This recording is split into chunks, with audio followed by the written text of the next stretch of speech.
Hey, it's been a while for sure. A lot of things have happened, so I haven't really been keeping up with it.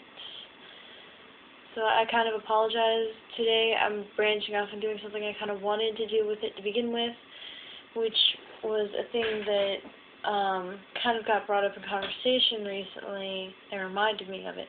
I wanted to do something on video games, and basically this is about cross-referencing in games, cameo appearances, things like that. And my main subject of cameos and things of that nature are Zelda, with Mario's things being in Zelda's, the Zelda games. So I was going through a small list of ones that I personally know of, and I figured I would share them. A lot of people probably, if you've played the original Zelda, you know that eventually Link gets a flute.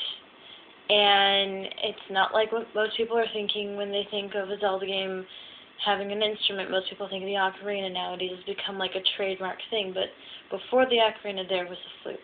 And when you played the flute, it would play this tune with highs and lows, and you would get carried away by a tornado and taken to one of any dungeons that you've personally been inside of.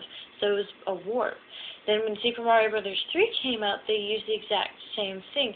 Now, not exactly saying it's from Mario or whatever, but this is kind of just them crossing paths, and you can see it evident in some of their games. I don't see as many what I would consider Zelda references or Easter eggs in Mario games as much as I have seen in Zelda games, because they're a little bit more obvious. For instance, everybody who knows Zelda does know Ocarina of Time. I don't know anybody who doesn't. So you take the character Talon, for example.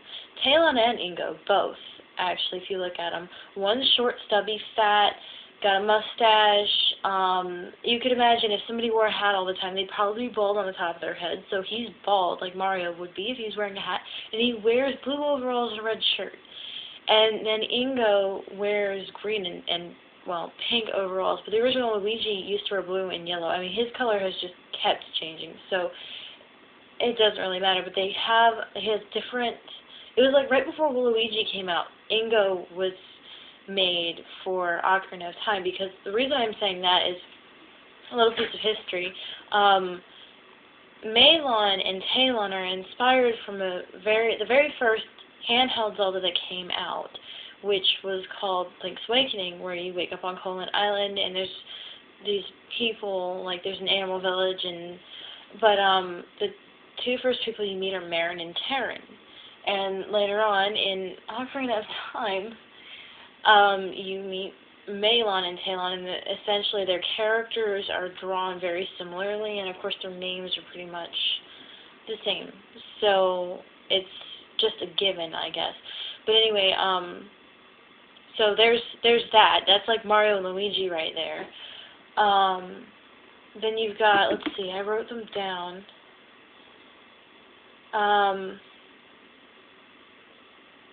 Oh, it's also brought back up again. That's right, that warp whistle idea.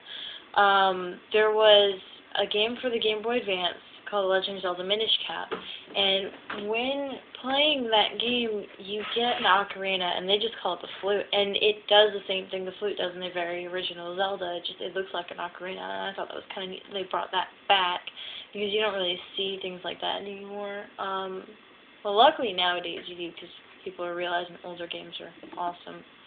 I'm not trying to sound hipster here. I really do believe that the older games have a lot more to them nowadays, and I give some credit.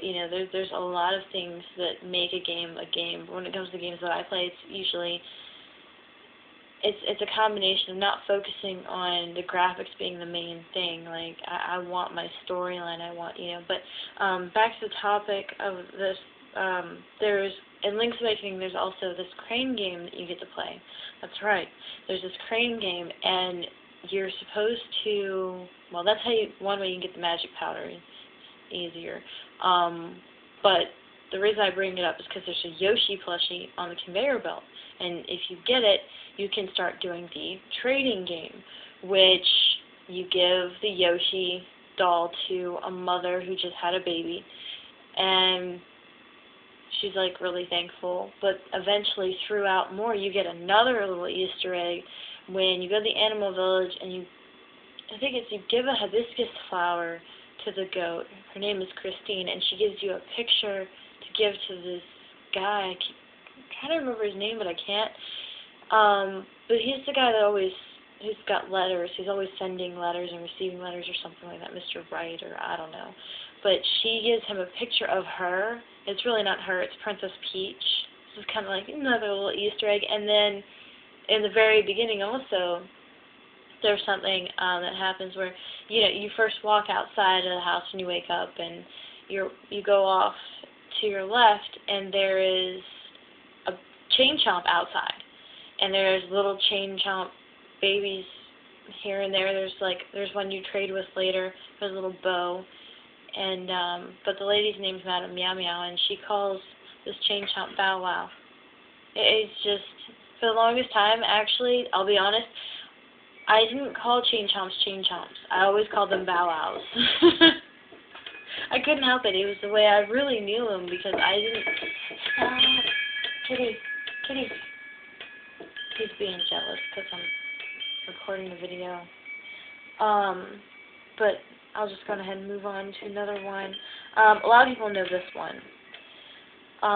In Ocarina of Time, when you go into the courtyard and you run into Zelda, you talk to her.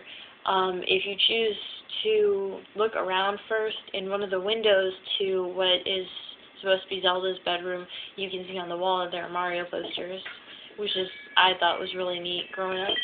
And, thank you.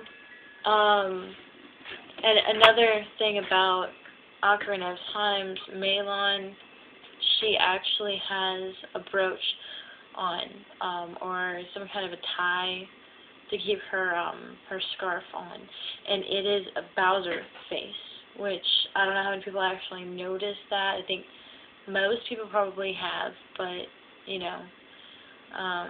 thought I'd put that one out there.